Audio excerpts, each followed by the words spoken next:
ছোৱালীকৈ জন্ম হোৱাৰ বাবে পিতৃয়ে এৰি গৈছিল। মাক জীয়েক একেলগে আছিল মোমায়েকৰ ঘৰত।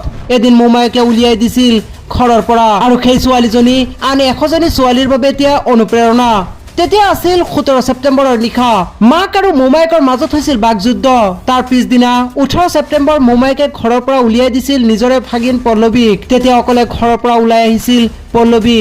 বৰ্তমান পল্লৱী ইভেন্ট মেনেজমেণ্টত কৰ্মৰত। মাহেকত হাজাৰ হাজাৰ টকা ইনকাম কৰিলেও পল্লৱীৰ জীৱনৰ কাহিনী বেলেগতকৈ বেলেগ। যন্ত্ৰণাময় অধ্যায়বোৰ পাহৰিব পৰা নাই পল্লৱীয়ে।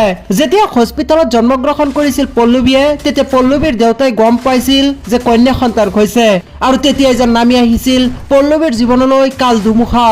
আৰু কিছুদিন পাছতে পিতৃয়ে পৰিয়াল ত্যাগ কৰি বাহিৰলৈ ওলাই গৈছিল আৰু সেই যে গলেই আৰু কেতিয়াও ঘূৰি নাহিল। আৰু তাৰ পাছতে মাতৃ আৰু পল্লৱীয়ে সিদ্ধান্ত লৈছিল মোমায়েকৰ ঘৰলৈ যাবলৈ। আৰু মোমায়েকৰ ঘৰত কিছুদিন ঠিকেই চলিছিল তেওঁলোকৰ জীৱন। পল্লৱীয়ে পঢ়িবলৈ গৈছিল হোষ্টেললৈ আৰু হোষ্টেলৰ পৰা আহি গম পালে পল্লৱীৰ মাক মোমায়েকৰ যন্ত্ৰণা সহ্য কৰিব নোৱাৰি বহিৰাজ্যত ওলাই গৈছিল কামৰ সন্ধানত। মোমায়েকৰ লক্ষ্য আছিল পল্লৱীৰ মাতৃ আৰু পল্লৱীয়ে ইনকাম কৰি দিব আৰু সেয়া খাব। কিন্তু কি কৰিব, উপায় নাই। পল্লৱীৰ মুখৰ পিনে চাই পল্লৱীৰ মাতৃয়ে নিজে উপাৰ্জন কৰা ধনৰ কিছু অংশ নিজৰ মোমায়েক আৰু মামীলৈ পঠিয়াইছিল। আৰু হঠাৎ এদিন ফোনত পল্লৱীৰ মাতৃ আৰু মোমায়েকৰ মাজত হৈছিল বাকযুদ্ধ আৰু সেই বাকযুদ্ধৰ ফলত পল্লৱীক ঘৰৰ পৰা উলিয়াই দিছিল মোমায়েকে আৰু অকলে পল্লৱীক ঘৰৰ পৰা ওলাই গৈছিল।